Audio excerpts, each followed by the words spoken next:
Senhoras e senhores, seleto povo de Deus, tenho o prazer imenso, a grata satisfação em cumprimentá-los cordialmente, no precioso e sacrosanto nome de Cristo Jesus. Senhor nosso, aquele que era, que é e que há de vir. Eu quero, em minha expressão preliminar, tributar e externar ao nosso grandioso e sempre eterno Deus toda a honra, toda a glória, louvor e adoração. Por esta grandiosíssima e valiosíssima oportunidade que o Senhor tem me facultado em poder uma vez mais, nesta noite profética, nesta noite revelatória, neste cenário apologético de fé, nesta reunião de crentes salvos, crentes professos, batizados com o Espírito Santo e com fogo, e que aguardam com muito anelo e expectação a iminente volta de Cristo Jesus, esperança nossa. Eu quero devotar a Deus o meu pleito de gratidão, expressar aqui publicamente o carinho, o apreço, o amor cristão e fraterno, a respeitabilidade que eu tenho pela vida da Bispa Beatriz e todo o corpo de obreiros aqui, oficiais da Missão Brasil. Grato sou a Deus em rever aqui meu amigo, pastor João, e os seus respectivos familiares. Sou grato a Deus, porque me acompanha nessa percurso espiritual, cantor Vitor Gabriel, e o seu pai, o diácono Valdir. E eu quero aproveitar já a carga horária, irmãos, vislumbrar, dar uma pincelada num assunto que é muito sugestivo e palpitante. E eu convido você a abrir a Bíblia no Evangelho do Senhor Jesus, segundo escreveu o doutor Lucas. Lucas capítulo 22, versículos 14, 15 e 16.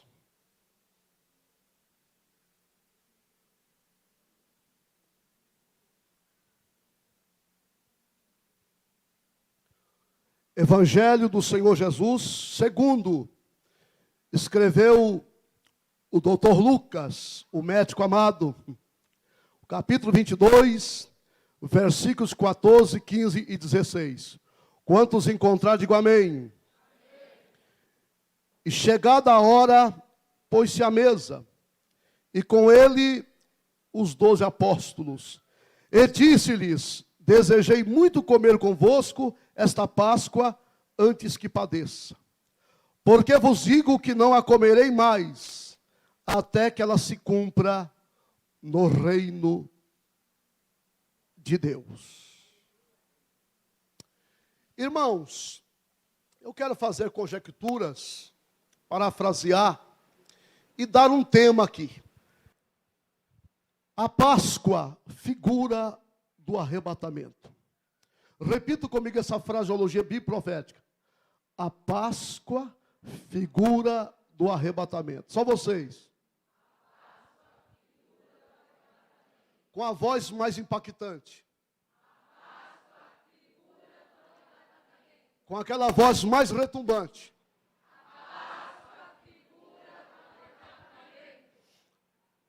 Irmãos, sabemos perfeitamente que o Antigo Testamento está recheado de profecias. E estas profecias bíblicas se descortinam, têm o seu desfecho, o seu cabal e fiel cumprimento no Novo Testamento. Isto é chamado de tipologia bíblica.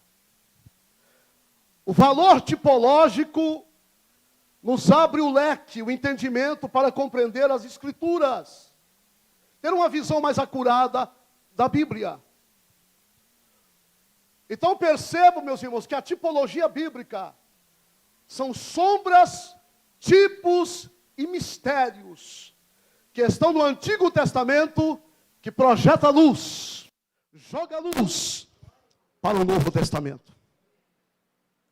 Então o Antigo Testamento é um cabedal profético, está recheado de profecias. Principalmente o profeta Isaías, o oráculo de Deus, cognominado profeta messiânico. Foi ele que mais vaticinou profecias a respeito do Messias. Então o Antigo Testamento é repleto de profecias que se cumpre no Novo Testamento. Isso é tipologia. Então perceba uma coisa, irmãos, as sombras, os tipos e os mistérios estão no Antigo. E o cumprimento no Novo. O tipo está no Antigo, o antítipo está no Novo. Para você compreender melhor, o Novo Testamento está contido no Antigo. E o Antigo é explicado pelo Novo. Levante as suas mãos aos céus e glorifique a Deus. Agora eu quero dizer aos irmãos que o nosso Deus, a qual servimos e prestamos culto, ele é um Deus com D maiúsculo.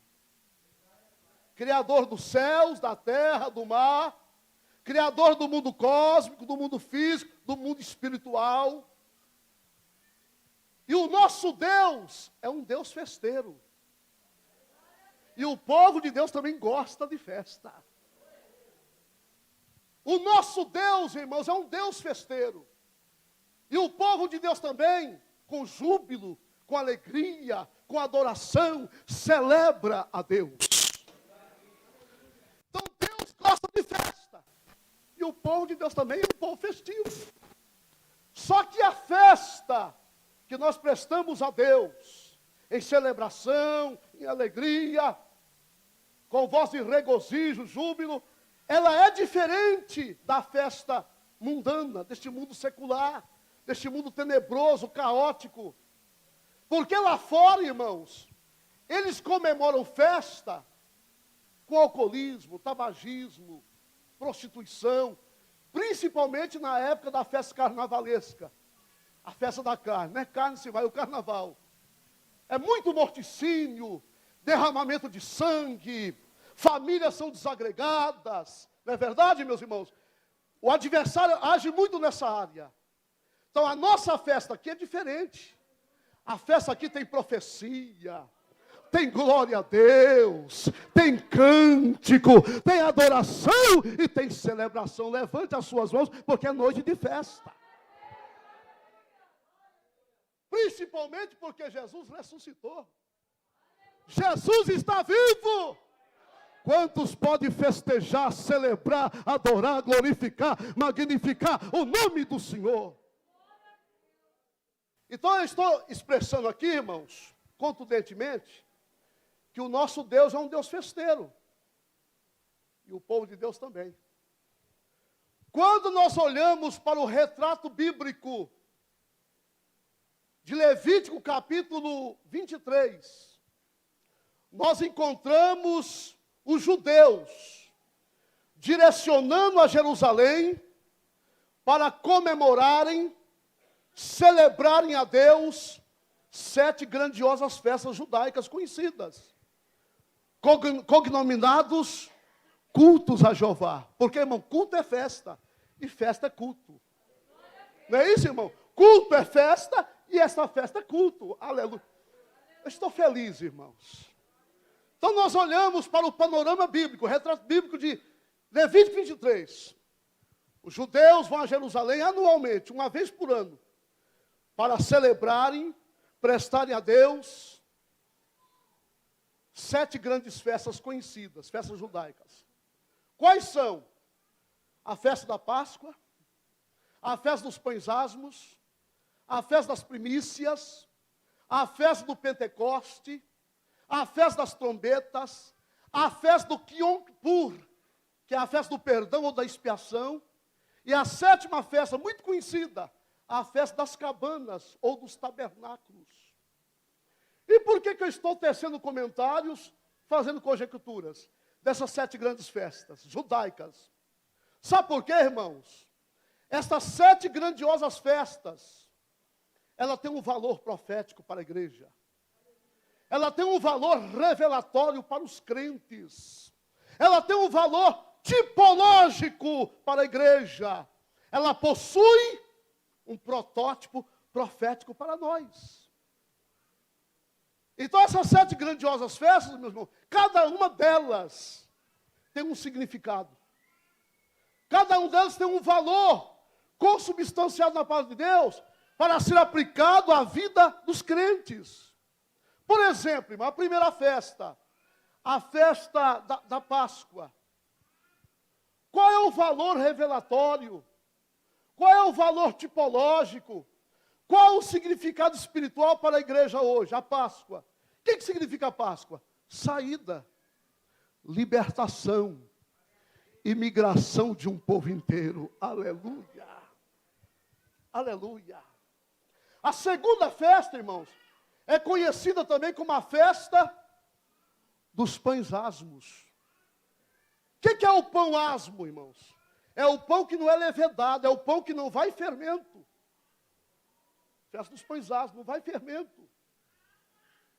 Qual é o significado para nós, a igreja, nesse período dispensacional chamado graça?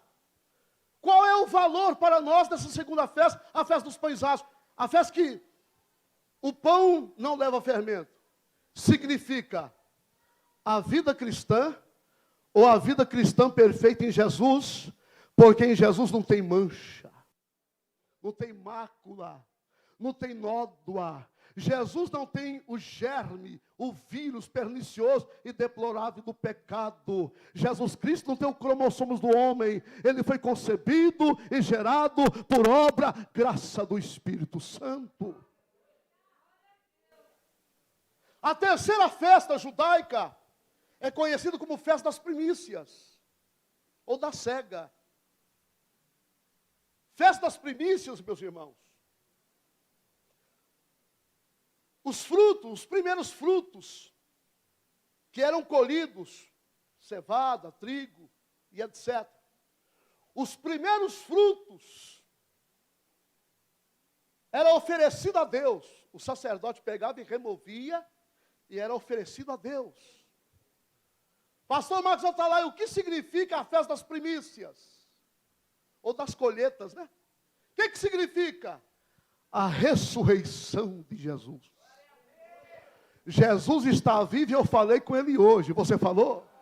Levante as suas mãos ao céu, exalte ao Senhor. Oh, glória! Coisa maravilhosa, né, meus irmãos? A quarta festa, irmãos, é conhecida como festa do Pentecoste. Por que festa do Pentecoste? Era comemorado pelos judeus no 50º dia. 50 dias pós a Páscoa. Qual é o valor profético, significado espiritual da quarta festa, chamada festa do Pentecoste para a igreja hoje? Pentecoste, a descida do Espírito Santo, a formação da igreja em Jerusalém. Aleluia. Quinta festa, festa das trombetas. Qual a importância, qual o significado da festa das trombetas? O arrebatamento da igreja. O arrependimento de Israel. É uma profecia futurística. A penúltima festa é chamada festa do Yom Kippur, do perdão, ou festa da expiação. Pastor Atalaia, o que significa a festa da expiação? A restauração nacional de Israel é uma profecia futurística no campo escatológico. A sétima festa, festa dos tabernáculos ou das cabanas. O que significa para nós hoje, irmão, neste período dispensacional chamado graça, ou dispensação da igreja ou do Espírito Santo? O que significa a festa das cabanas ou dos tabernáculos? A reintegração de Israel no milênio. Aí os irmãos estão me ouvindo atentamente, eu estou vendo que vocês estão comendo. E coisa boa, irmãos, é um pregador apresentar a palavra. Porque a palavra traz o avivamento. Produz o avivamento. E você me diz, pastor Atalaia, por que o senhor está destacando, comentando, fazendo conjecturas, parafraseando, né? Essas 7 grandes festas? Para te dar o significado, o seu valor revelatório, e para destacar apenas uma festa, a Páscoa. A Páscoa. Páscoa significa saída, libertação e migração de um povo inteiro. Agora olhe para cá, meus irmãos. Quando você olha para Êxodo capítulo 12,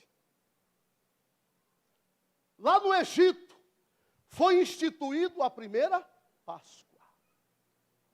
Vocês imaginaram, irmãos, 630 mil homens, fora mulheres, crianças, jovens e velhos, prisioneiros no Egito, nos domínios de Faraó, debaixo de sofrimento, escravatura, debaixo do chicote da espada do Faraó, amassando barro com palha para construir e fazer tijolos para Faraó. Não é brincadeira não, irmãos.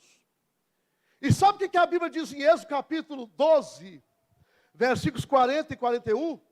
Que eles, os hebreus, eram hebreus porque ainda não tinham saído do Egito, se tornaram judeus na caminhada, na peregrinação, árduo de vida pelo deserto.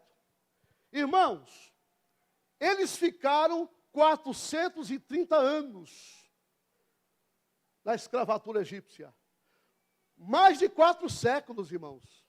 Mais de 4 séculos. Viu, meus irmãos? No Egito. Como assim?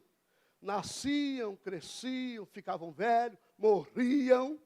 E a geração se estendia debaixo de sofrimento na casa da servidão. Mas um determinado dia, Deus levanta um libertador. Deus levanta um resgatador. Deus levanta um salvador para libertar o povo da casa da servidão. E este homem que Deus levantou, irmãos, é um dos maiores vultos da Bíblia Sagrada. Ele é estudado nas faculdades, nas universidades. Este homem, meus irmãos, o nome dele é mais mencionado na Bíblia que o nome de Cristo. Não fique impactado. Quantas vezes o nome de Moisés é mencionado em toda a Bíblia? 842 vezes. Deus levanta Moisés, o acadêmico Moisés, o catedrático Moisés, para libertar os filhos de Israel do sofrimento egípcio. E o nosso Moisés espiritual está aqui. O nome dele é Jesus Cristo. É o Rei dos Reis, o Senhor dos Senhores. Levante as suas mãos aos céus e glorifique a Deus. Irmãos, o doutor Lucas, que também escreveu Atos, né, dos Apóstolos, lá em Atos capítulo 7, os versículos 22 e 23, olha a expressão de Lucas, irmãos. Moisés foi instruído em todas as ciências dos egípcios, e era poderoso em suas palavras e obras. Quando completou a idade de 40 anos, veio o desejo ao seu coração de visitar os seus irmãos, os filhos de Israel. Lá na galeria dos heróis da fé, Hebreus 11, versículos 24 e 25, diz que Moisés rejeitou ser chamado filho da filha de Faraó por causa do povo de Deus. Aleluia. Escolhendo antes ser maltratado com o povo de Deus, do que por pouco tempo ter o gozo do pecado. Então Deus levanta, irmãos, Moisés. Moisés estava sendo adestrado, treinado, qualificado, passou pela faculdade egípcia para assumir o posto, a cadeira, a posição de um faraó. Mas tem uma coisa, irmão, ele deixou a luxúria, ele deixou a riqueza lá do Egito, aleluia, para aprender com Deus no deserto, aprender com Deus e com ovelhas e libertar o povo de Israel. Levante as suas mãos e glorifique o nome do Senhor. Aleluia. E nós olhamos para Êxodo capítulo 12, irmãos. E 630 mil homens, fora mulheres, crianças, jovens e velhos, é um contingente de 3 milhões. É muita gente, né, irmão? Não estou falando de 3 mil, irmãos. Olha o contingente. 3 milhões de pessoas. Escravos. E Deus chega para Moisés e diz: Moisés, hoje eu vou libertar o meu povo. Hoje eu vou resgatar o meu povo da casa da servidão. Só que o Senhor falou: Moisés, você vai avisar, notificar aos chefes da família do povo hebreu, porque o homem, irmãos, é o sacerdote da casa, é o sacerdote familiar. Moisés, chega para cada chefe de família hebreu e diga o seguinte: à meia-noite o anjo exterminador vai passar, à meia-noite o anjo da morte vai passar. E tem uma coisa, Moisés, cada chefe de família precisa tomar um cordeiro ou um cabrito de um ano, macho, sem mancha, não pode ser cego, nem manco, nem bichado.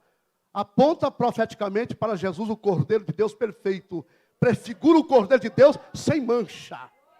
Este cordeiro ou cabrito de um ano, macho, deve ser imolado, sacrificado, isso é decapitado. O sangue vai ser derramado, mas não pode ser desperdiçado. Esse sangue vai ser colocado em uma bacia de cobre. Para quê? Porque esse sangue vai ser ensopado no ensopo molhado e colocado em ambas as ombreiras da verga da porta. Por quê? Esse sangue é a marca do livramento. Esse sangue é a marca da proteção. Onde não houver a marca do sangue, todo primogênito vai ser ceifado. Onde não houver marca do sangue, vidas serão dizimadas. Onde não houver a marca do sangue, vidas serão destruídas, porque o anjo da morte vai passar. Onde não houver a marca do sangue, todo primogênito de animais, de egípcio, ou até mesmo de hebreu, vai ser dizimado. Tem que ter a marca do sangue em ambas as ombreiras da verga da porta. É o sinal da proteção. Irmãos, e aqui para nós, só para nós aqui, havia um povoado, onde os hebreus moravam, chamado de terra de Gósen. Lá na terra de Gósen havia júbilo, alegria, celebração, adoração, festa. Por quê? O anjo da morte passou, mas tinha sangue. Foram poupadas vidas. Mas lá no Egito tinha lamúria, clamor, ranger de dentes e tristeza. Porque o anjo da morte passou, não tinha sangue. Tem sangue de Jesus aí, irmão? Tem sangue do Cordeiro aí? Tem. Tem a marca do livramento aí? Tem. Aleluia. Deixa eu profetizar que esta noite, aleluia, você que tem a marca do sangue, o destruidor não pode tocar na sua família. Você que tem a marca do sangue, eu vou profetizar, a palavra de Deus na minha boca é profecia. Você que tem a marca do sangue, haverá salvação para a tua família. Deus vai resgatar a sua família, Deus vai resgatar a sua casa. Quem acredita, levante as suas mãos aos céus e glorifica a Deus. Aleluia. Agora o que eu acho impressionante, irmãos, é que a Bíblia diz em Êxodo capítulo 12, o versículo 4, que aquele cordeiro ou cabrito, que deveria ser imolado, sacrificado, ele deveria ser tirado das ovelhas ou das cabras. Mas o que eu acho impressionante, meus irmãos, que quando aquele cordeiro, ele era morto, o sangue derramado, os hebreus deveriam comer, ingerir o cordeiro inteiro. Não poderia sobrar nada. Eles deveriam comer o cordeiro inteiro. Mas a Bíblia diz no versículo 4 de Êxodo 12, se a família fosse pequena, ou seja, não poderia sobrar cordeiro. Se a família fosse pequena para aquele cordeiro, aquela família deveria repartir o cordeiro com as demais famílias. O que significa isso, irmão? Repartir o cordeiro é anunciar a salvação às famílias. É anunciar que Jesus é o Senhor, é o libertador, é o Salvador. O que implica mais repartir o cordeiro? É fazer a obra missionária, é fazer a obra evangelística, é fazer o discipulado. Coisa boa, né, irmãos? O que mais implica repartir o cordeiro? Onde você estiver, na escola, na faculdade, no ambiente de trabalho, no seu bairro, onde você chegar, anuncie a salvação. Tem muitas famílias destruídas. Tem muitos casamentos destruídos. O nosso arqui-inimigo, irmão, tem pesado forte. Grandes são os investidos contra as famílias. Mas eu não quero ser egoísta, irmãos. Eu estou repartindo o cordeiro já tem 37 anos. No Brasil e fora. E eu te convido também essa noite, você repartir o cordeiro com as demais famílias. Levante as suas mãos aos céus e glorifique o nome do Senhor. Agora, irmãos, o que me chama a atenção também, e eu fico muito feliz, é que a Bíblia diz em Êxodo capítulo 12, versículos 8 e 9, olha a expressão bíblica. E naquela noite, que noite? A noite memorável da Páscoa, é a nossa pregação, né? Páscoa, figura do arrebatamento. E naquela noite, comereis carne assada no fogo, com pães asmos e ervas amargosas. O que significa isso, irmãos? Que a Páscoa era acompanhada com 3 elementos fundamentais. Quais eram os 3 elementos que acompanhavam a Páscoa? Número 1, carne assada no fogo. Deus não aceita a carne crua, irmãos. Tem que ter fogo na nossa vida. Tem que ter fogo no nosso sacrifício. Tem que ter fogo na nossa mensagem. Tem que ter fogo na nossa adoração. Tem que ter fogo na nossa oração. Tem que ter fogo na nossa comunhão. Tem que ter fogo no altar da nossa vida espiritual. Tem fogo aí, irmão? Tem que ter fogo. Tem que ter fogo. Carne assada no fogo. Agora vejam bem, irmão. Carne assada no fogo não aponta somente para o crente, não. Aponta para Jesus também. Carne assada no fogo. Jesus, o Messias substituto. Ele passou pelo fogo da via dolorosa do Calvário. Ele passou pelo fogo do suplício, da humilhação, do vilipêndio, lá no Gólgota, lá no Calvário. Mas ele passou em caráter de substituição. Por quê, irmãos? A cruz nunca fora de Jesus. De Jesus é o céu, é o trono, é a glória, é o porvir, é a eternidade, é a presença dos anjos. De Jesus nunca fora a cruz, irmãos. A cruz era de Barrabás, era nossa, era minha, era tua. Mas dele não. Dele é o reino, dele é a eternidade. Levante as suas mãos e glorifique o Senhor. Segundo elemento que acompanhava a Páscoa, aleluia, era os pães asmos. Pães asmos na vida do crente, irmão. O crente não pode, meus irmãos, ter fermento, não. Quando eu digo, a lepra é um tipo do pecado, simboliza o pecado e o fermento também. Irmãos, nós estamos aqui no mundo, mas não somos do mundo. O crente não pode ter o fermento, meus irmãos, os fariseus, fermento do pecado. No crente não pode ter mistura. Nós servimos somente a Deus. Nós temos prazer em servir a Deus. Aleluia. Agora deixa eu te dizer uma coisa. Os pães asmos não é aplicado somente ao crente, não. Aponta para Jesus. O Messias sem pecado. E Jesus não tem mistura e nem pecado. E ervas amargas, o terceiro elemento, ou ervas amargosas. O que significa, irmãos? A lembrança do sofrimento dos filhos de Israel no Egito. Tem crente que ainda tem saudade do Egito, irmão. Tem saudade dos melões, dos pepinos, das cebolas. E não, irmão. Nós não temos nada com o Egito, não. O Egito é lugar de sofrimento. Egito é lugar de destruição, morticínio. O nosso lugar é Jerusalém.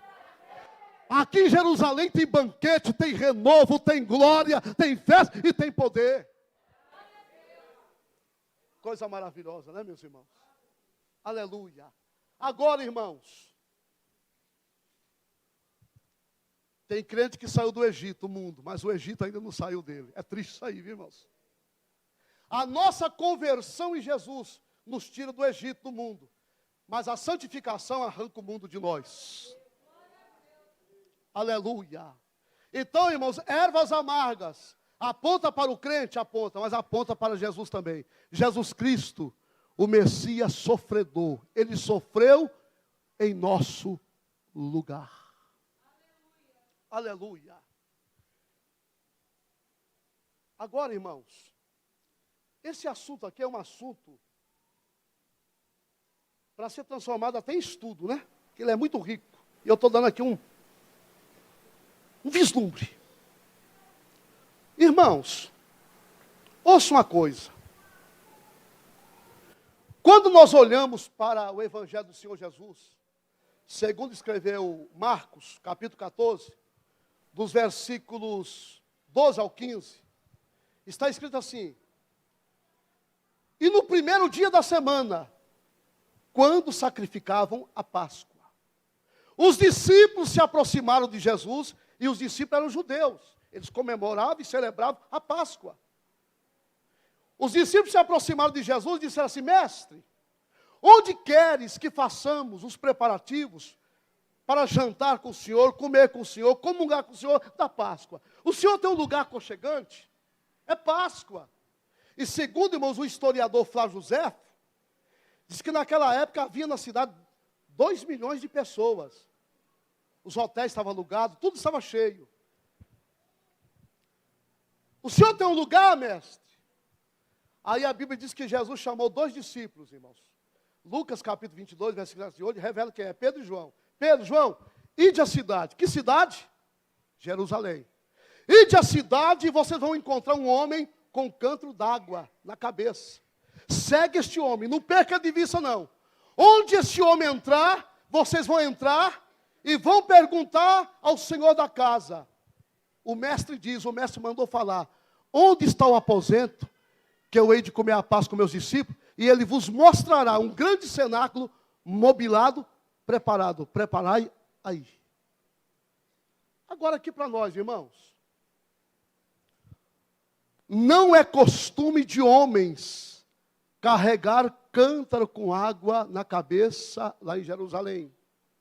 Este costume é praticado pelas mulheres judias. Pastor Atalaia, se esse costume não é de homens carregar cântaro com água, Jesus se equivocou? Ele disse um homem. Jesus não se equivocou não, irmãos. Este homem está aqui. É a terceira pessoa da Trindade, o Espírito Santo. É o Espírito Santo que está preparando a igreja, adornando a igreja, para daqui a pouco ela entrar no cenáculo chamado Bodas do Cordeiro, o casamento da igreja. Páscoa, figura do arrebatamento. E para a gente encerrar. Aí eu vejo aqui, meus irmãos, em Lucas capítulo 22, versículo 14, 15 e 16. Chegada a hora, pôs-se à mesa, e com ele os 12 apóstolos. E Jesus falou assim: ó, desejei muito comer convosco esta Páscoa, antes que padeça. Porque vos digo que não a comerei de novo, até que ela se cumpra no reino de Deus. Bispa Beatriz, eu já ouvi pregadores dizendo que a ceia que nós celebramos mensalmente, é Páscoa. Não. A ceia é cristã e a Páscoa é judaica. Como assim, pastor Atalaia? Jesus inaugurou a ceia no dia da Páscoa. É diferente, irmão. Jesus inaugurou a ceia cristã no dia da festa da Páscoa. E eu quero terminar aqui, irmãos, citando Filipenses capítulo 2, dos versículos 5 ao 11. De sorte que haja em vós também o mesmo sentimento que houve em Cristo Jesus, que sendo na forma de Deus, não teve por usurpação ser igual a Deus, mas aniquilou-se a si mesmo, tomando a forma de servo e fazendo-se semelhante aos homens. E achado na forma de homem, humilhou-se a si mesmo, sendo obediente até a morte e morte de cruz. Pelo que Deus o exaltou soberanamente, dando-lhe um nome que está acima de todo nome, para que o nome de Cristo se dobre todo o joelho dos que estão nos céus, na terra, debaixo da terra, e toda língua confesse que Jesus Cristo é o Senhor, para a glória de Deus Pai. Então, irmão, quem está no Egito aprisionado no pecado, não tem como festejar, adorar, não é isso, irmão? E servir a Deus. Mas nós já saímos do Egito. Então vamos fazer festa. 1 Coríntios 5, versículo 7 e 8. Alimpai-vos, pois, do fermento velho, para que sejais uma nova massa. Assim estáis sem fermento, porque Cristo, nossa Páscoa, foi sacrificado por nós. Pelo que façamos festas, sem o fermento velho, nem o fermento da maldade e da malícia, mas os asmos da sinceridade e verdade. E eu termino aqui, irmãos, dizendo: estão substituindo o coelho pelo cordeiro e o chocolate pelo sangue. Eu gosto de chocolate, nós comemos, né? Quer que eu gosto. Você gosta, irmão? Mas as pessoas fazem disso aí uma tradição, né? Um paganismo. E não passa de um comércio. Mas eu louvo a Deus, irmãos. Eu sei que quando Jesus nasceu, as pessoas comem o panetone, né? Quando Jesus morreu, o bacalhau. E quando Jesus ressuscitou, o chocolate. Mas o importante, meus irmãos, é que Jesus está vivo. Deus abençoe, bispo.